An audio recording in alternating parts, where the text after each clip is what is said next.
Welcome and thank you for joining today's conference, Community Project Funding Program, Federal Nexus and Prohibition on Choice Limiting Actions for CPF Grants. Before we begin, please ensure that you've opened the WebEx chat panel by using the associated icon on the bottom right corner of your screen. Please note that all audio connections are muted at this time. If you would like to use closed captions, please click on the closed caption icon in the bottom left corner of WebEx. You may submit written questions throughout the presentation. To submit a written question, select the three-dot More menu in the bottom right corner of WebEx next to the chat and select Q&A. Please make sure that all panelists is selected and then type your question in the Q&A box. If you require technical assistance, please send a chat to the event producer. With that, I'll turn the conference over to Ben Sturm from the Cloudburst Group. Please go ahead. Thank you, and welcome everyone to the second session of the three-part webinar series on the environmental review requirements for the Community Project Funding Program. Today, we'll be discussing the Federal Nexus and Prohibition on Choice Limiting Actions for CPF Grants.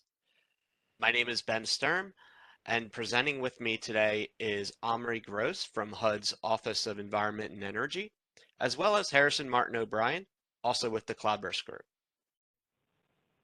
Next slide. Throughout today's session, we'll be discussing the details of the Federal Nexus and Choice Limiting Actions, the fiscal year 2022 and 2023 legislative changes, and how this impacts the environmental review process. We'll provide another overview of the HERO system, and then go through some more frequently asked questions. Next slide. Before we get started, I'd like to go over some brief housekeeping items. This session will be 75 minutes long with time for FAQs at the end of the presentation. During the presentation, please submit questions through the Q&A feature on WebEx. If your questions are not addressed today, we encourage you to submit your questions through the HUD Exchange Ask a Question help desk for the CPF program.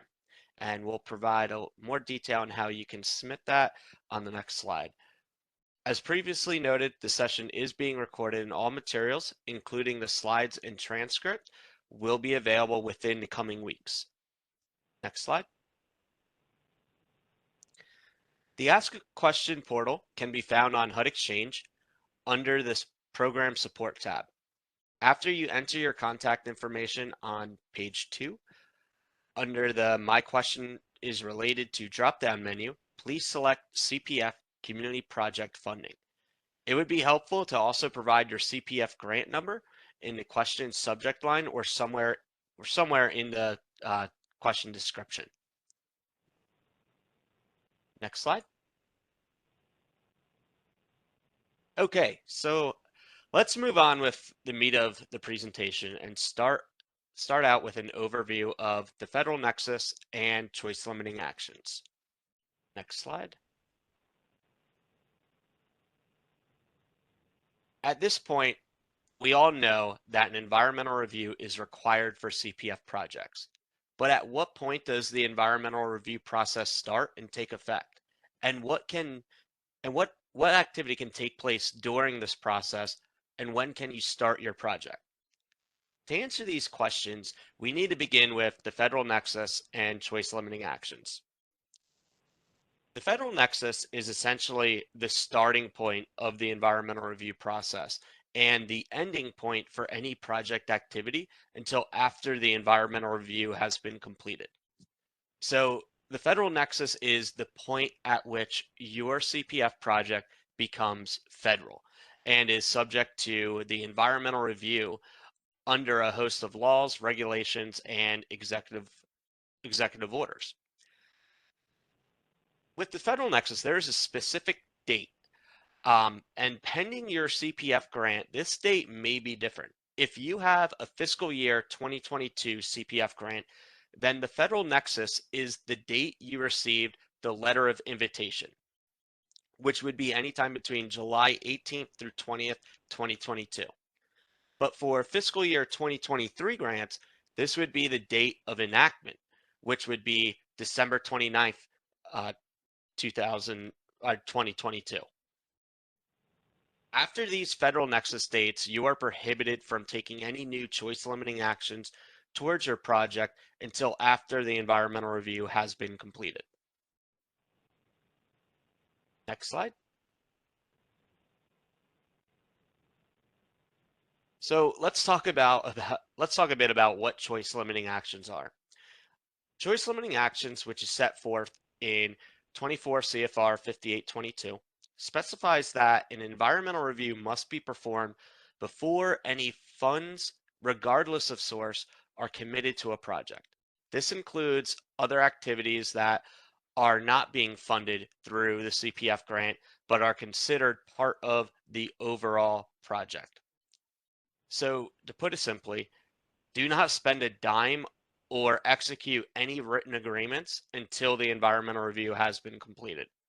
It's important to note, though, this requirement for not committing or spending funds applies not only to you as the grantee and your partners, but also to individuals, developers, state and local entities, or any other entities that are requesting assistance or providing funding as part of the overall project. They too cannot commit or spend funds until the environmental review has been completed. Next slide.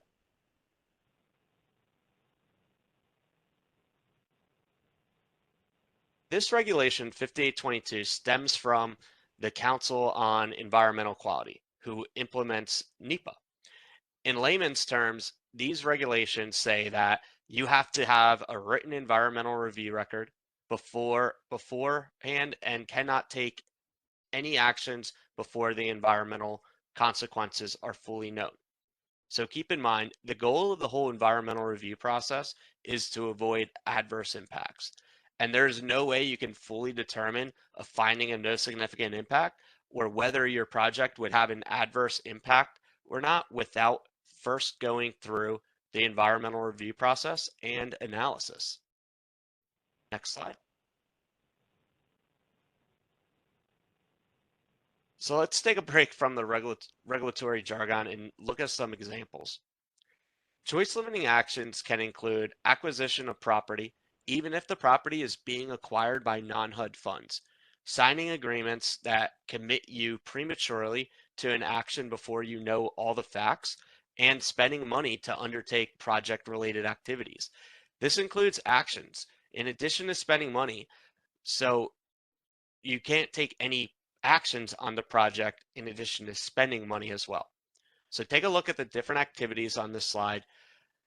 None of these can occur from the time the Federal Nexus has taken place to the completion of the environmental review. So again, this can include acquisition activities, leasing activities, rehab, demolition, new construction, or any type of ground disturbance, such as clearing, grading, and grubbing. Next slide. Through all this talk on choice limiting actions, we also need to keep in mind the consideration of alternatives. The reason for all this is because it is very important throughout the environmental review process to consider alternatives, especially if environmental concerns may be present.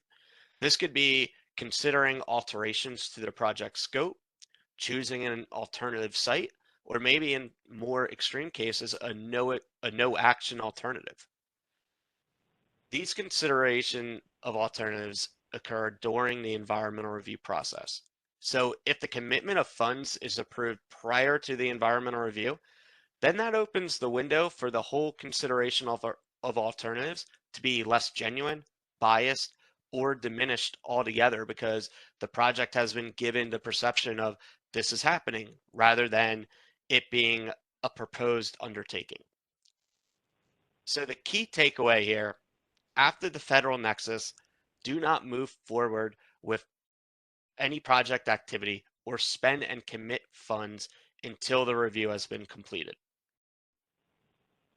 So now I'd like to turn this over to Omri to talk a little bit more about legislative changes and what its impact is on the environmental review process. All right, thank you, Ben. Next slide, please. All right, hi everyone. My name is Omri Gross, and I'm the Program Environmental Clearance Officer for HUD's Community Planning and Development Programs, which includes the Community Project Funding Program, CPF. And now that we have some frame of reference for what the Federal Nexus and choice limiting actions are, we can discuss some of the recent legislative changes to the CPF program and how they affect the environmental review process for each fiscal year. Next slide, please. Okay, so these next few graphics will help illustrate how the recent legislative changes have impacted each fiscal year. This first graphic shows the original process flow for fiscal year 22 CPF grants, which is no longer active. But I thought it's important here to provide you kind of the progression of the process flows. So again, this first graphic shows the original process flow for fiscal year 22 CPF grants, which is no longer active. You can see that the date of enactment was March 15th, 2022. The Federal Nexus was the date of receipt of the letter of invitation, which was between July 18th to July 20th, 2022. And the obligation date was when the grant agreement was executed. Now, as you can see, grantees under this outdated original process flow for fiscal year 22, grantees were only allowed to start incurring eligible soft costs after they executed the grant agreement, also known as obligation. Grantees were allowed to start incurring eligible hard costs at their own risk after execution of the grant agreement for obligations entered into prior to the Federal Nexus, but are only eligible for repayment if they are ultimately covered by a satisfactory environmental review for the project. Now, we'll talk more about what is involved in a satisfactory environmental review and what we mean by at your own risk later in this section. And then once the grant agreement has been executed and the environmental review completed, the grantee could undertake all project activities and request payment for all remaining project costs. There was also something to mention, there was also a 20% cap on soft costs, which was in effect, but has since been removed. So again, this is the original process flow for fiscal year 2022, no longer in effect, but this graphic does a good job at showing how grantees could only start incurring costs after the grant agreement had been executed, which ended up being very limiting. Next slide, please. Okay, so the fiscal year 23 Omnibus Bill included several changes to the CPF program for fiscal year 23, as well as retroactive changes to apply to the fiscal year 22 CPF program. These changes were intended to expand the time frame that CPF grants will be able to incur eligible soft and hard costs, while decreasing the risk of grantees accidentally taking choice limiting actions. So as I mentioned on the last slide, there was that 20% cap for soft costs, which has since been removed. And so now there is no cap on CPF soft costs. But one caveat here is that even though the 20% cap on soft costs has been removed for both fiscal years, grantees must still adhere to the activities in their project description in the joint explanatory statement issued by Congress. This was the published statement that had the very basic project descriptions that Congress had issued. Now, if the project originally involved non-soft cost activities and the grantee and you want to use those funds for 100% soft costs, you will have to reach out to your grant officer to discuss repurposing the grant funds.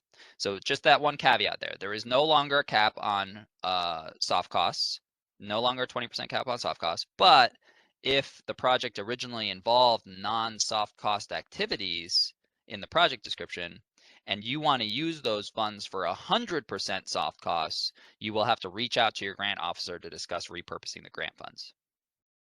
Okay, so just to go over some of the changes here that were enacted, and then we'll kind of go through the process flows to show you how those changes have progressed. But for both fiscal years after the legislative changes, there's no longer a cap on soft costs.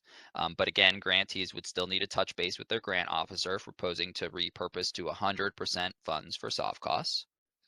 And there's no longer the need to execute the grant agreement prior to incurring costs. So this was one of the biggest reasons for these legislative changes. As we saw in the last slide, grantees had to wait under the old system, right, for fiscal year 22, grantees had to wait until the grant agreement was executed before incurring any costs. But now, under the with the new legislative changes, there's no longer a need to execute the grant agreement prior to incurring costs in general. And grantees can now incur eligible soft costs on or after the date of enactment for their respective fiscal year and prior to the date of the grant agreement execution. So now, again, grantees can now incur eligible soft costs on or after the date of legislative enactment for their respective fiscal year and prior to the date of the grant agreement execution. But grantees can still only request payment for soft costs after the grant agreement has been executed. So again, this really expands the time frame that grantees can incur eligible covered soft costs. So now grantees can incur those eligible covered soft costs from the date of legislative enactment for their fiscal year and prior to the date of the grant agreement execution. But you can still only request payment for soft cost after the grant agreement has been executed. Now for fiscal year 22, the Federal Nexus remains the same. That is that the date of receipt of the letter of invitation, which was between July 18th to 20th, 2022. So that does not change for fiscal year 22. But for fiscal year 23, the Federal Nexus was moved back to be the same date as the date of enactment, which was December 29th, 2022. So for fiscal year 23, the Federal Nexus and the date of enactment are the same. They are December 29th, 2022. But for fiscal year 22, the Federal Nexus remained at July 18th to 20th, 2022. And the date, whereas the date of enactment was in March 15th, 2022. We'll talk about what all this means for hard costs in more detail in the slides to come. Next slide, please. Okay, this second graphic shows the updated and current process flow for fiscal year 22, which is now in effect. So this is the current process flow for fiscal year 22, which is now in effect. So key legislative changes for fiscal year 22 include moving the obligation date back to enactment. So as if you recall, the old process had the obligation date at the grant agreement stage.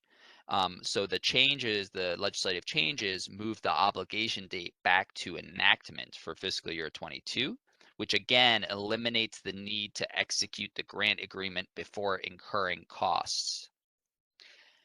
For fiscal year 22, the changes maintain the Federal Nexus at the letter of invitation receipt date, which was between July 18th to 20th, 2022. And under the updated and current fiscal year 22 process, grantees are now allowed to incur covered soft costs from the date of enactment, which is March 15th, 2022.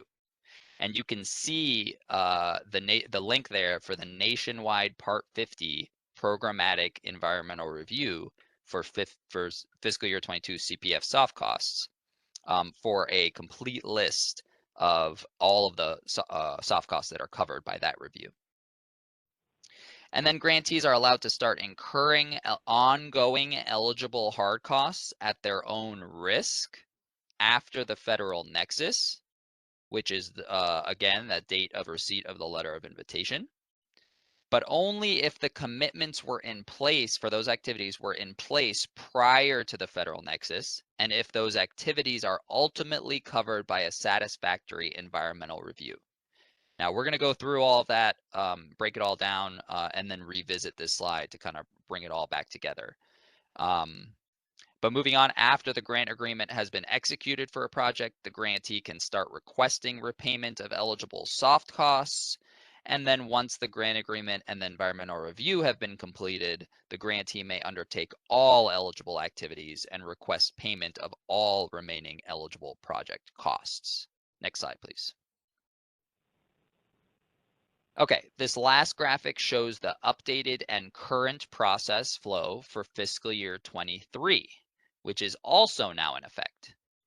Key legislative changes for fiscal year 23 include moving the obligation date and the federal nexus back to the date of enactment, which again eliminates the need to execute the grant agreement before incurring eligible costs. Under the fiscal year 23 process, grantees are now allowed to incur eligible soft costs from the date of enactment, which is December 29, 2022.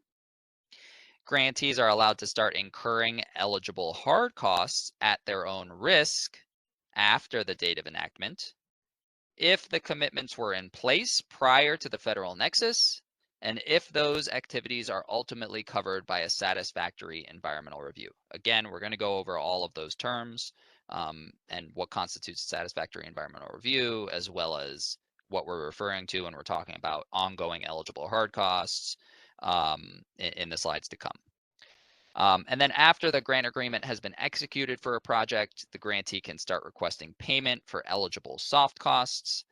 And once the grant agreement and environmental review have been completed, the grantee may undertake all project activities and request payment of all remaining eligible project costs. Next slide, please. Okay, so an important note here on eligible costs. HUD is interpreting eligible costs as costs of compliant activities, including environmental compliance. So in order for costs to be eligible, the activities would still need to ultimately be covered by a satisfactory environmental review showing no unmitigatable environmental harm. A list of covered soft costs that do not require completion of a separate environmental review can be found in HUD's Part 50 nationwide review for CPF soft costs. So this Part 50 nationwide review, this is a programmatic review, environmental review that HUD has completed to cover all CPF soft costs, or at least the covered CPF soft costs across the country. So that's why if your project only includes activities, soft costs that are included, that are covered by this Part 50, then they do not require completion of a separate environmental review because HUD has already completed the environmental review for these specific covered soft costs. So again, for a list of all of those covered soft costs, please refer to the links on this slide, which will take you to that actual environmental review record, which in the project description, it will list all of the activities that are covered by HUD's programmatic nationwide review for soft costs. Now, in general, all other post-Nexus soft costs, so ones that are not covered by HUD Part 50 for soft costs. So again, in general, all other post-Nexus soft costs and physical activities need to be covered by a separate satisfactory environmental review prior to incurring and requesting payment.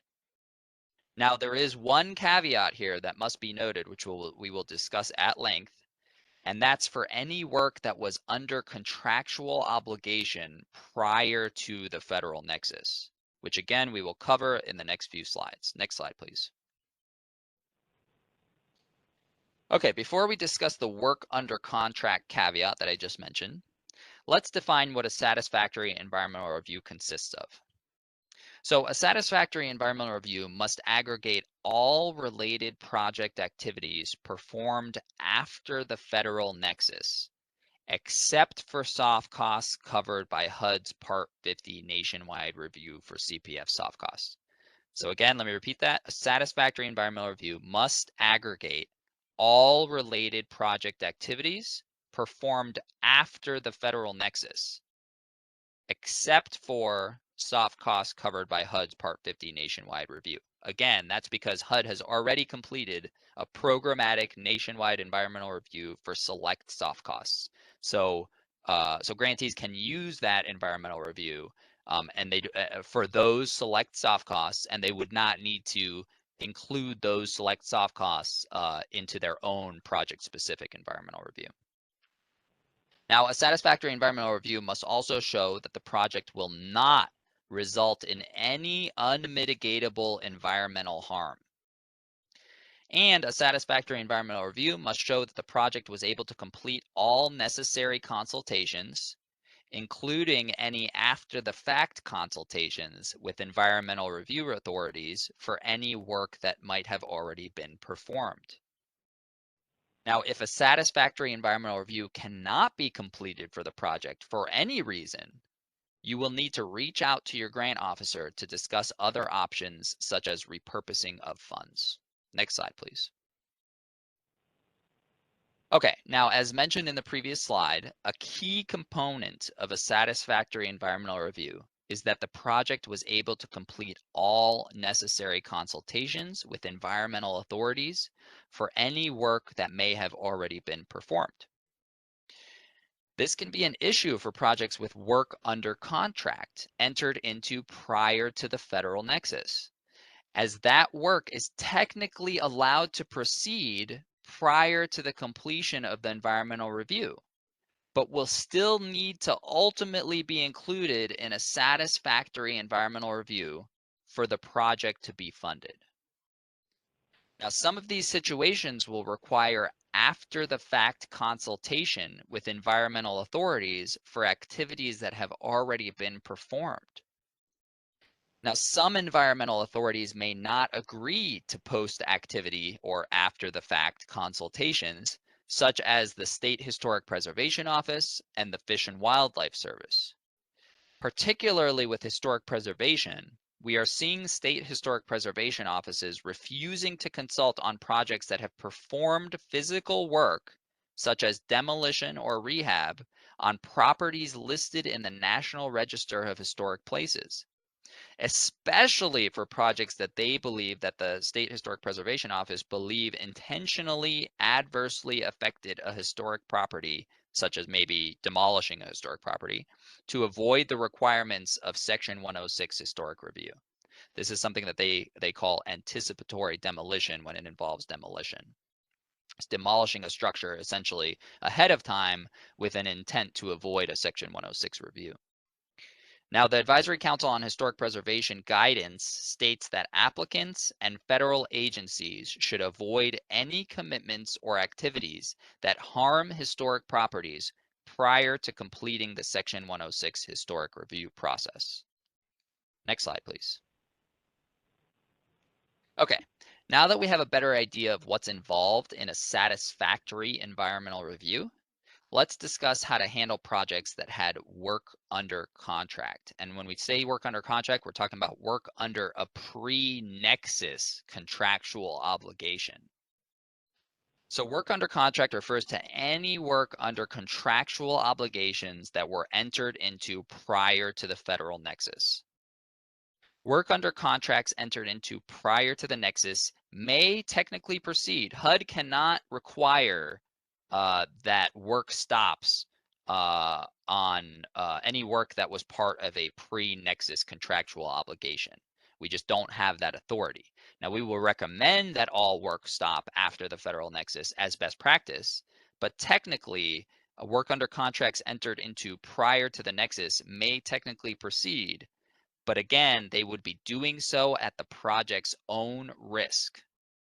And that's because all activities performed after the Nexus date must be aggregated into a satisfactory project-specific environmental review in order for the project to be funded.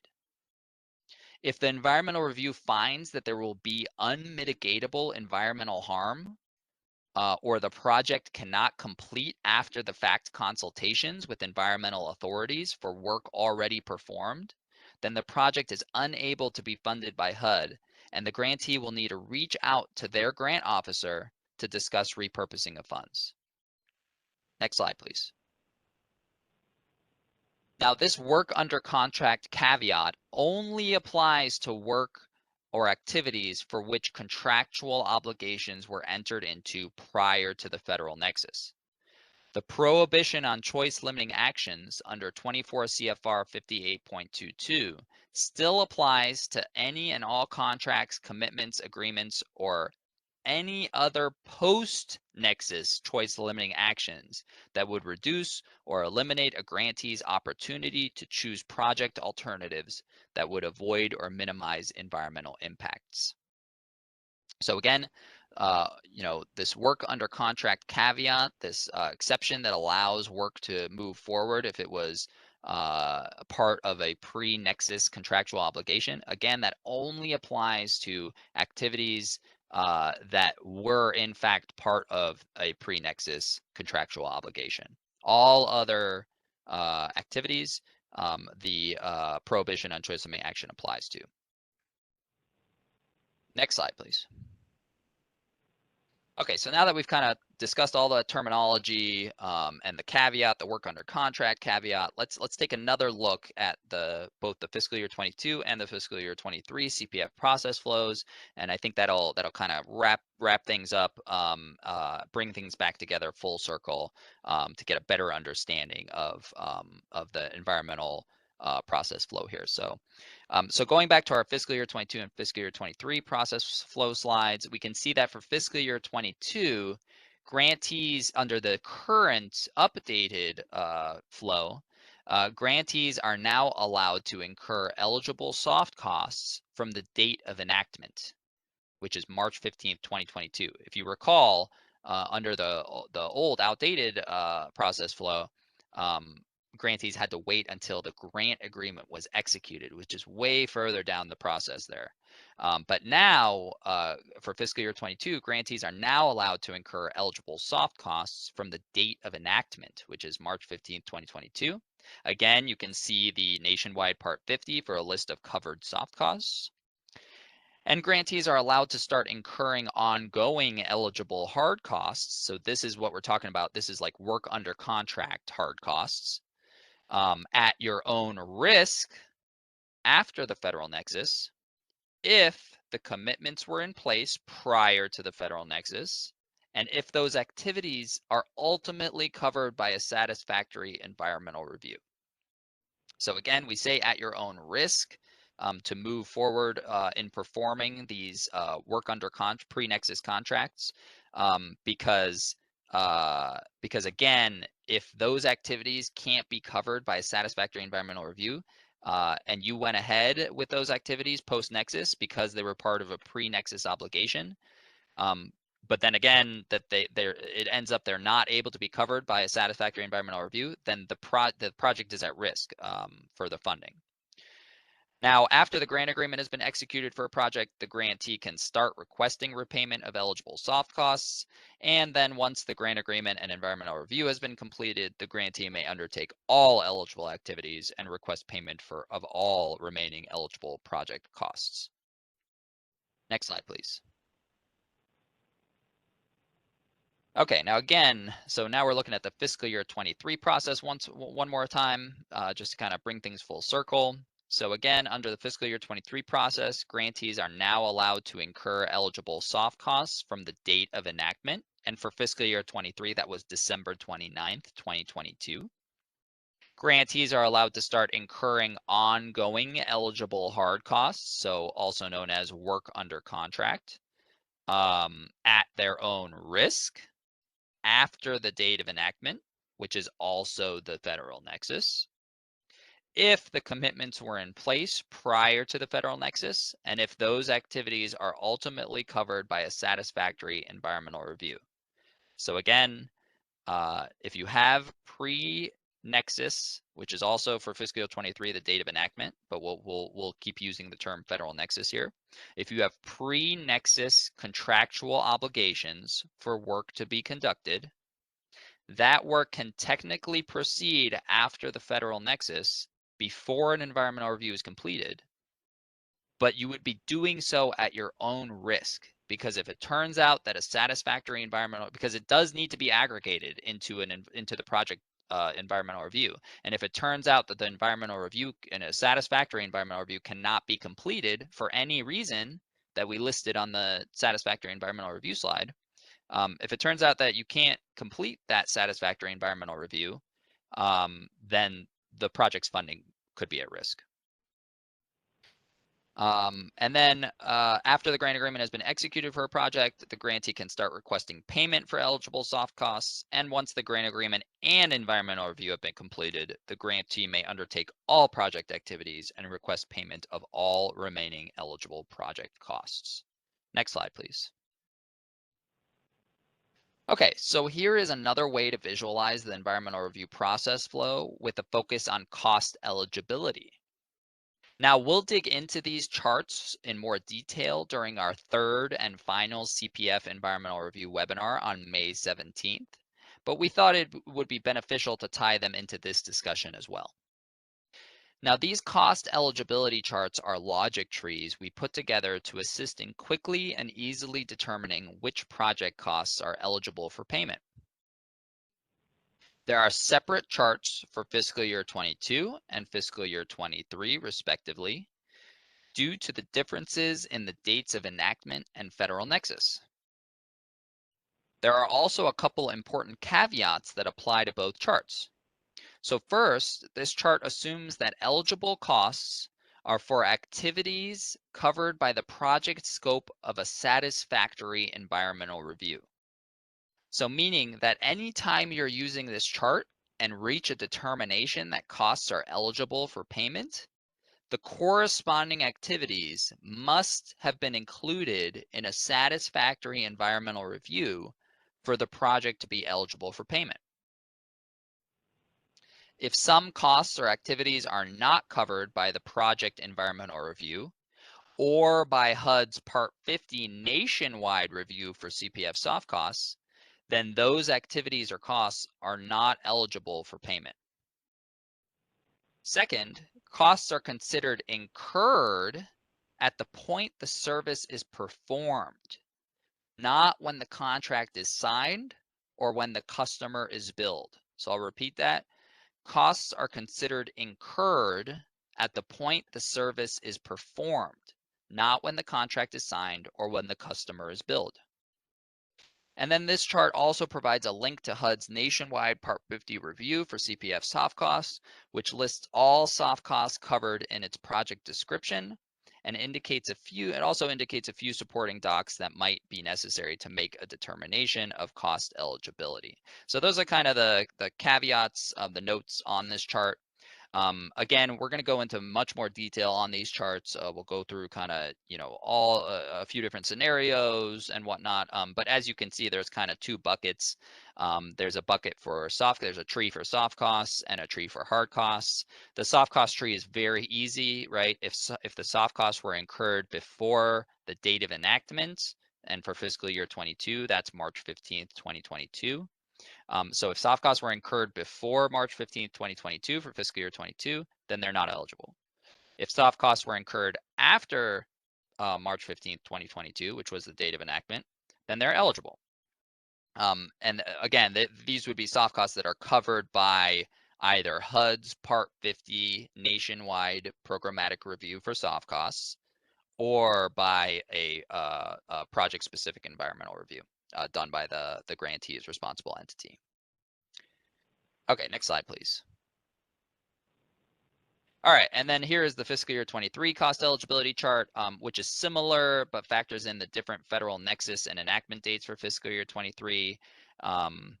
You can see, so I kind of spoke a little bit about the soft costs. Again, we're going to go into much more detail in the next webinar, but you can see that, the hard cost is kind of where a lot of that nuance gets factored in, depending on the Federal Nexus, contractual obligations, when the environmental review was completed, et cetera, et cetera. So again, we will dive deeper into cost eligibility during our third webinar on May 17th, but we just wanted to include these here as well, just to kind of help tie everything back together and to give you another way to visualize the eligibility and process flow for environmental review for each fiscal year. Next slide, please.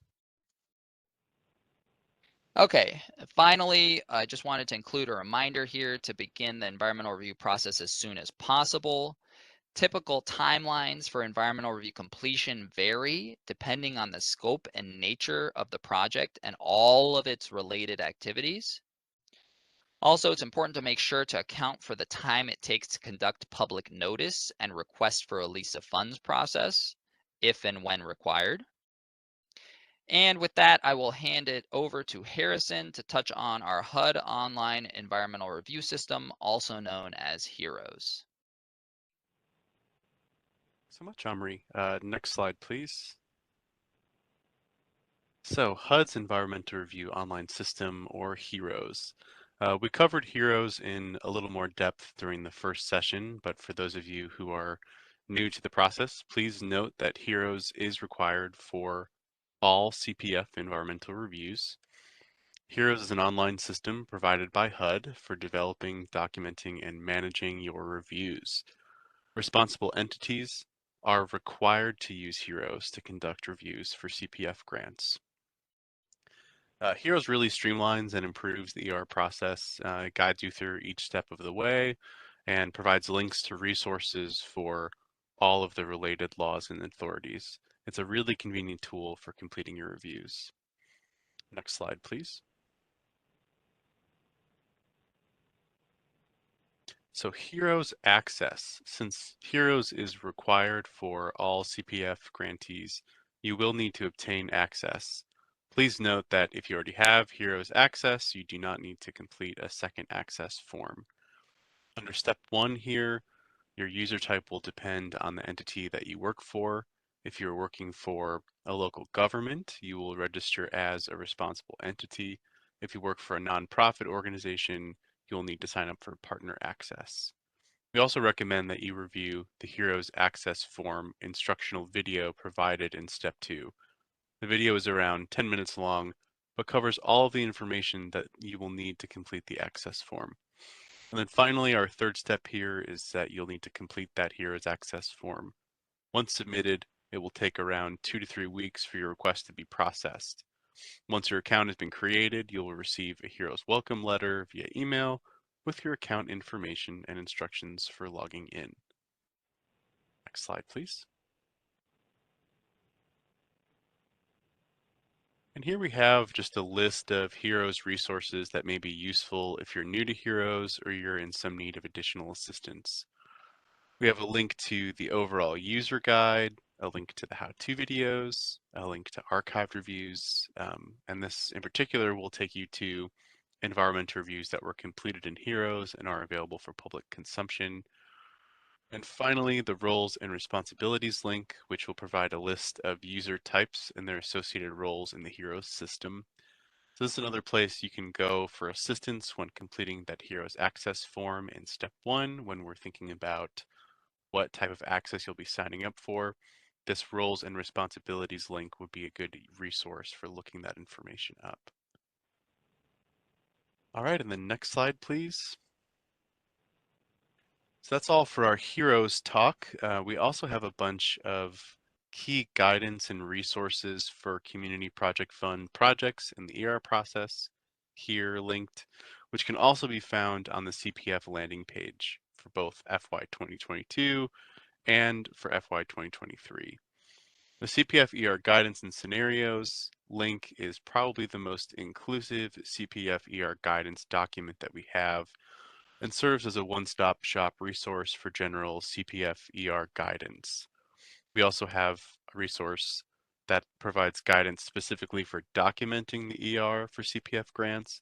This is an FAQ style resource that lays out procedures for coordination between all parties as it pertains to approval, completion, and documentation of your ER process. The CPF cost eligibility charts, which Omri went over today, are logic trees that are designed to assist in quickly and easily determining which project costs are eligible for payment. We also have links here to HUD's Part 15 nationwide ER for CPF soft costs, a link to HUD's ER landing page, links to contacts for CPF grant officers, OEE environmental officers, and CPD request for release of funds points of contact. We have another handy link here as well to HUD's AAQ help desk for CPF. Please submit your questions here as soon as you have them. And then we finally have a link to a sample memorandum of agreement between a grantee and a responsible entity that can be used to formalize each party's role in the ER process. So that's sort of the end of our content portion here. Now we're going to move on to the FAQ section. So next slide, please. All right, and for assistance with the FAQs, I'm going to pull my colleague Ben Sturm back in here. Hi, Ben. Right. Hi, Harrison. Okay, so Ben, at which point do federal environmental review requirements apply to my project? Good question. Okay, so a project becomes federalized once the federal nexus occurs. The federal nexus, again, is defined as the event that, by its occurrence, triggers the requirements for a federal environmental review. So for fiscal year 2022 grants, that date of the federal environmental review requirements apply to your project is July 18th through the 20th, 2022, which is the date of the receipt of your letter of invitation. But for fiscal year 23 grants, that date is the date of the legislative enactment, which was December 29th, 2022. Great. Thanks, Ben. And what about if my project is in progress? Can I continue work under contracts that were entered into prior to the federal nexus? Another great question. And I know Omri covered a lot of detail on that earlier, but just to kind of summarize a lot of what Omri said, work under contractual obligations entered into prior to the federal nexus date can proceed with performing work after the nexus at your own risk. So all activities performed after the nexus date must ultimately be aggregated into a satisfactory project-specific environmental review. If there is unmitigable environmental harm or the project cannot complete after the fact consultations with environmental review authorities for work already performed, then the project is unable to complete a satisfactory environmental review. And grantees must then reach out to their grant officer to discuss repurposing of funds. Okay. And do I have to stop work on a project if there wasn't a contract in place prior to the federal nexus? So I would say a resounding yes. After the nexus, if there is no pre-existing legal condition with another party to continue construction activities, then you must pause construction until the environmental review is complete. All right, yeah, that makes sense. But what about this? How is the environmental review conducted when the project is underway under an existing contract? All right, so this is where it can get a little tricky. So upon receipt of the letter of invitation, which is the federal nexus date for fiscal year 2022 grants, or date of enactment, which is for 2023 grants, federal compliance requirements apply to the project, and HUD funds cannot be expended on work that results in environmental harm that cannot be mitigated. A satisfactory environmental review is necessary to determine the environmental impacts of the project's post-nexus activities. And while CPF funds can be used for soft costs incurred after enactment and hard costs incurred after the federal nexus, an environmental review is required for activities taking place after the federal nexus. However, the project scope may require aggregation with previously undertaken project activities under HUD's aggregation regulations, which is at 24 CFR 58.32. Analysis with the environmental laws and authorities must be conducted and determine that there hasn't been environmental harm that cannot be mitigated. And that consultation with federal or state agencies should be conducted in a manner that allows for mitigation measures and or conditions to be implemented. Thanks for that, Ben. This is something that we've talked a lot about in this session, and as far as completing the environmental review.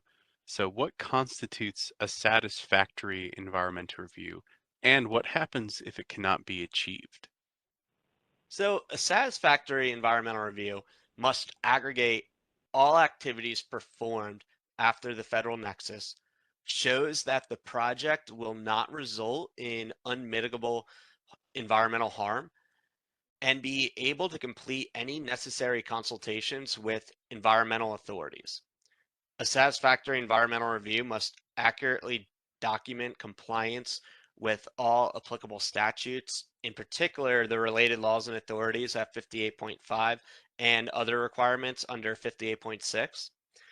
The environmental review record must contain all the documents, public notices, written determinations, and environmental findings required as evidence of compliance with all of those applicable statutes. So the review itself should also accurately describe the project and the activities that the recipient has determined to be part of the project, and evaluate the effects of the project or activities on the human environment. So in summary, a satisfactory review, a satisfactory review may also include the submission of the request release of funds to HUD and the receipt of authority use grant funds from HUD. If, say, you had a categorically excluded subject to review that doesn't convert to exempt, or an environmental assessment.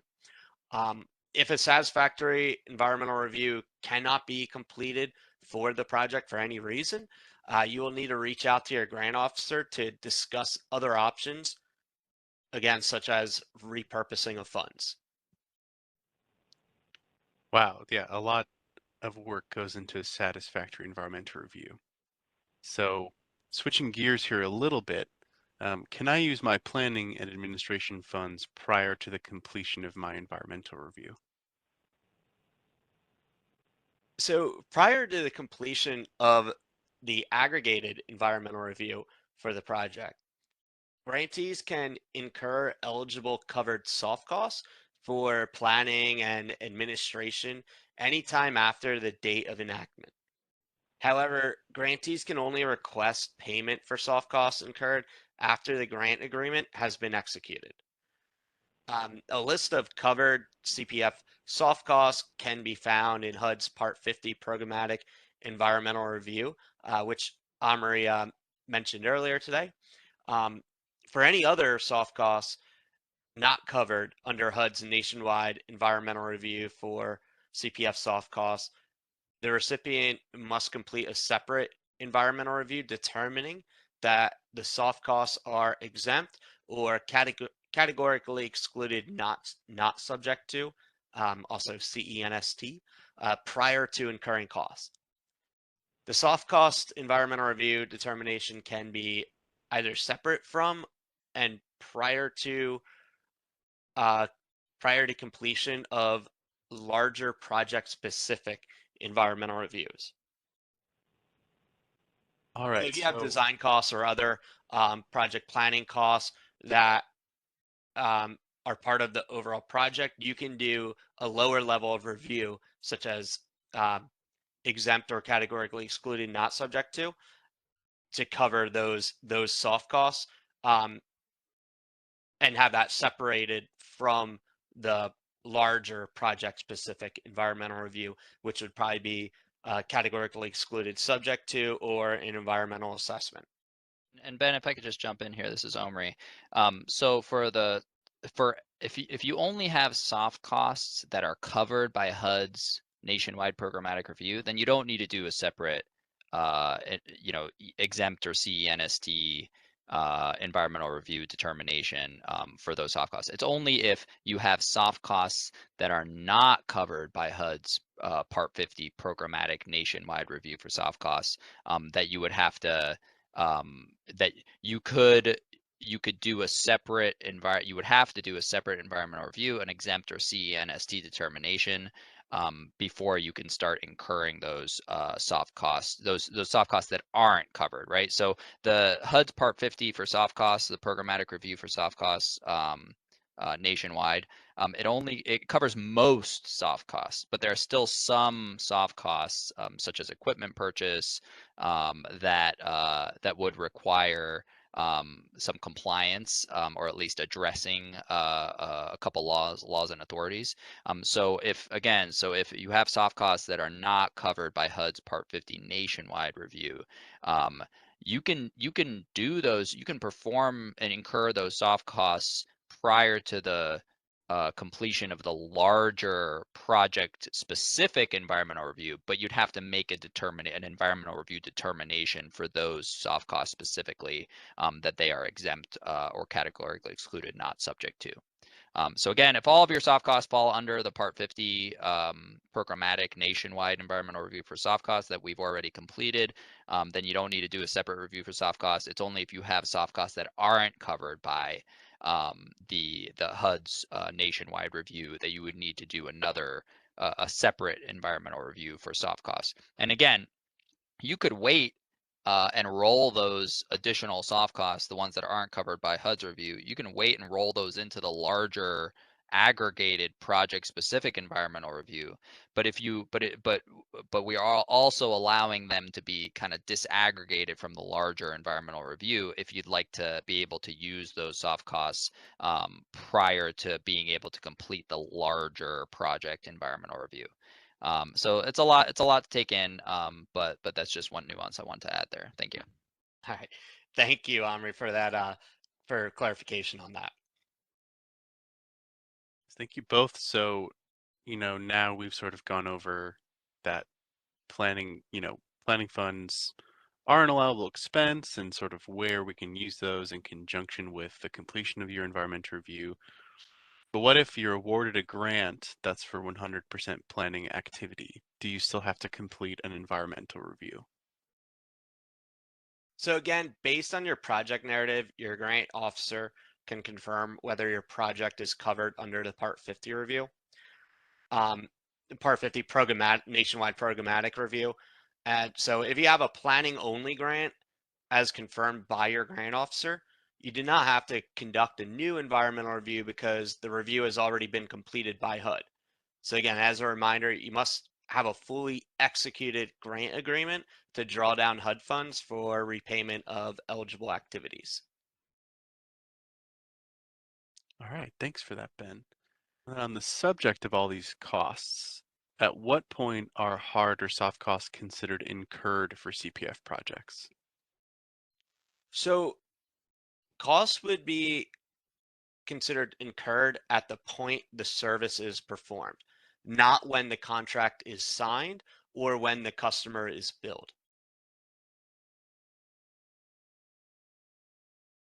And then, so this next one is something we've talked about quite a bit in this section. And I think it's a pretty good scenario that some projects could find themselves in. So my project took a choice limiting action after the Federal Nexus. Can HUD funds still be used for the project? So in general, if a project takes a choice limiting action after the Federal Nexus, HUD funds can no longer be used for the project. However, if you believe a choice limiting action has occurred, please reach out to your grant officer and regional environmental officer immediately to discuss the possibility of a choice limiting action waiver.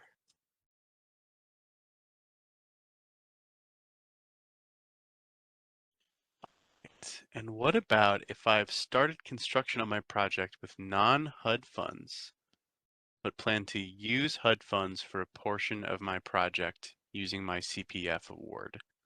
Do I still have to stop work if the ongoing work was under contract prior to the Federal Nexus? All right. Another tough and tricky question, and I know Omri has kind of shed some light on this earlier in the presentation. So as a best practice, HUD is not requiring grantees to stop construction work in instances where a construction contract was entered into prior to the Federal Nexus. In such cases, work under existing contracts may proceed to the extent permitted in accordance with the previously executed contract. But grantees may not enter into additional construction contracts or take other choice limiting commitments or actions, including commitments of HUD or additional non-HUD funds to the project after the Federal Nexus, without the completion of a satisfactory environmental review that covers the aggregated project. An environmental review must be completed before HUD funds and new commitments of non-HUD funds can be used on a project.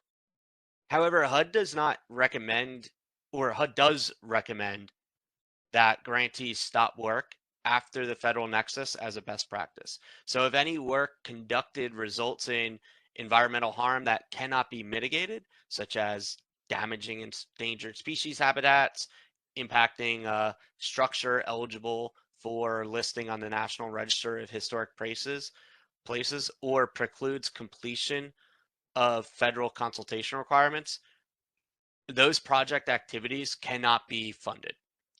For these reasons, continuing with work has risk of ineligibility for funding. All right, thanks for that, Ben. And then we have one last FAQ to go through here. Before we go through this one, I just want to ask anybody who's still on, if you have any questions that you haven't had answered yet by the session here, please put them in the Q&A. And if you don't get a chance to put those in the Q&A, please submit them to the CPF AAQ desk afterwards. But so here's one we've had quite a few questions about on the AAQ desk. We're getting ready to renew our lease for the building we plan on using CPF funds for. Is this considered a choice limiting action? So yes, entering into a contract or commitment is considered a choice limiting action.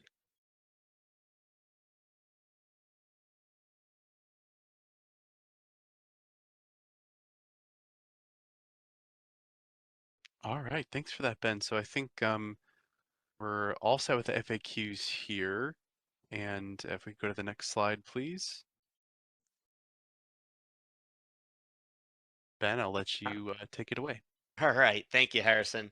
And thank you for all of those tough questions. As we conclude, I would like to remind you all to submit any additional questions to the HUD Exchange, just as Harrison just mentioned. Be sure to select the option CPF Community Project Funding and include your CPF grant number somewhere in the subject line or question description. Next slide. A recording of today's presentation and materials will be sent out to all participants via email once available. Materials will also be uploaded to HUD Exchange following the completion of the remaining sessions. And I did see quite a few questions rolling in today throughout the presentation about when session 1 materials will be available. They will be available much sooner than the session 2 materials, and we will be mailing them out to all participants from both session 1 and session 2 once they are finalized, which should be in the next few days.